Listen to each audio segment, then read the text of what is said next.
Trump ने जब America की सत्ता भी नहीं संभाली थी तभी कह दिया था कि रूस यूक्रेन युद्ध एक दिन में खत्म करवा दूंगा।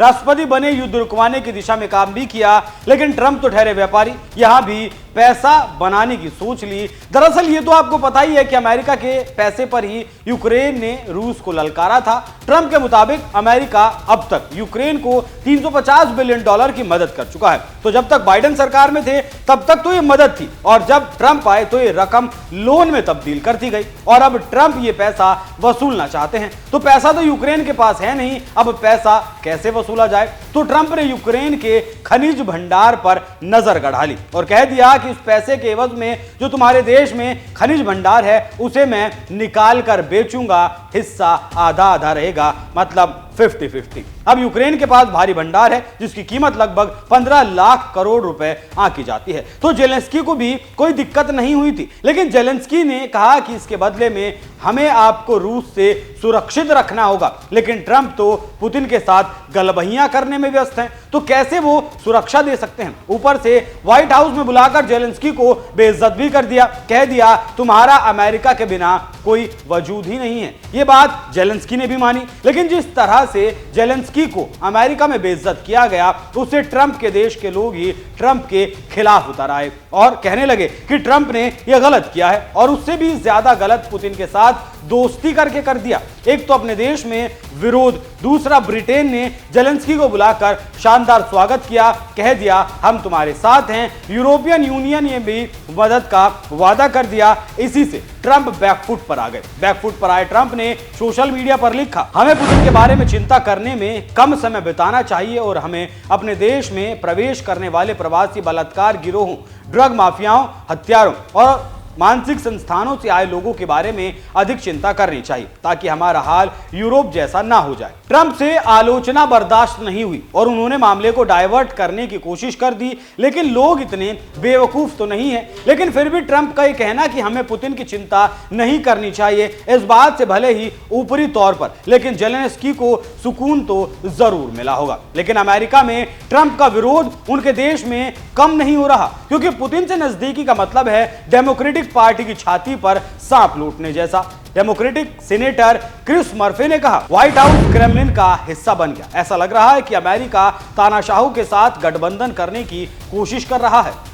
एक तरफ डेमोक्रेटिक पार्टी ट्रंप के विरोध में उतर गई तो वहीं दूसरी तरफ ट्रंप की रिपब्लिकन पार्टी उनके समर्थन में उतर आई, और उसका मानना है कि शांति के समझौते के लिए जेलेंस्की को उनके पद से इस्तीफा दे देना चाहिए और एक ऐसे नेता को कमान संभालनी चाहिए जो रूस से निपट सके और युद्ध को खत्म कर सके। तो देखिए, ये तो है ऑफिशियल बयान, लेकिन इसके पीछे क्या संदेश दिया गया है अब वो भी समझ लीजिए। दरअसल यूक्रेन में जेलेंस्की जो सत्ता दी गई थी वो बाइडेन के द्वारा दी गई थी, ऐसा कहा जाता है, या फिर कहें कि डेमोक्रेटिक पार्टी ने ही जेलेंस्की को यूक्रेन की सत्ता पर बिठाया था। लेकिन अब ट्रंप हैं तो ट्रंप चाहते हैं कि यूक्रेन की कमान अब वो नेता चलाए जो ट्रंप के इशारे पर काम कर सके और यूक्रेन के भीतर से खनिज भंडार को निकालने में मदद करे, ना कि विरोध में उतर आए जैसे कि जेलेंस्की। हालांकि समझौते के लिए जेलेंस्की भी तैयार हो गए, लेकिन उन्हें रूस से सुरक्षा चाहिए। उन्हें चाहिए कि रूस उनके ऊपर हमला ना करे और जिस जमीन पर पुतिन ने कब्जा किया है उसे वो वापस छोड़ दे, और हो सकता है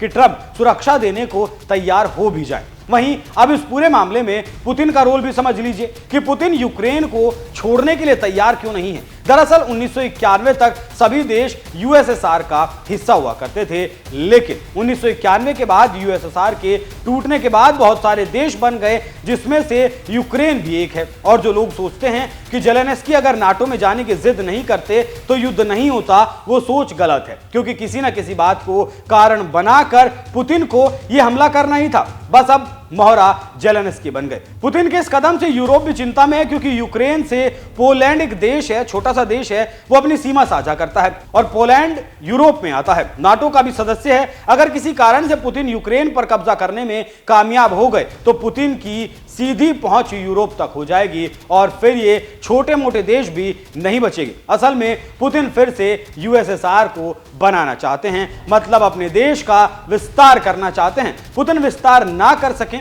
इसी वजह से यूरोप अमेरिका के खिलाफ जाकर यूक्रेन के साथ आ गया।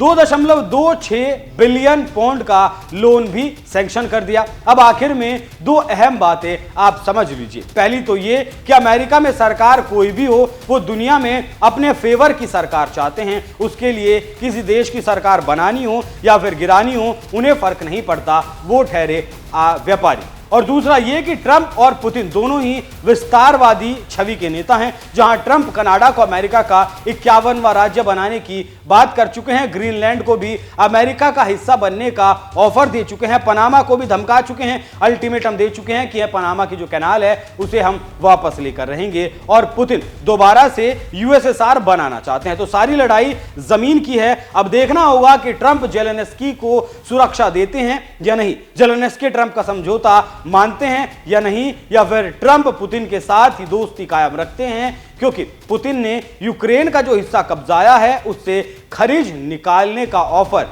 वो ट्रंप को दे चुके हैं। तो आने वाले दिनों में दुनिया की राजनीति में बहुत कुछ होने वाला है। आपकी इस पूरी खबर पर क्या कुछ राय है, कमेंट कर हमें जरूर बताइएगा। नमस्कार।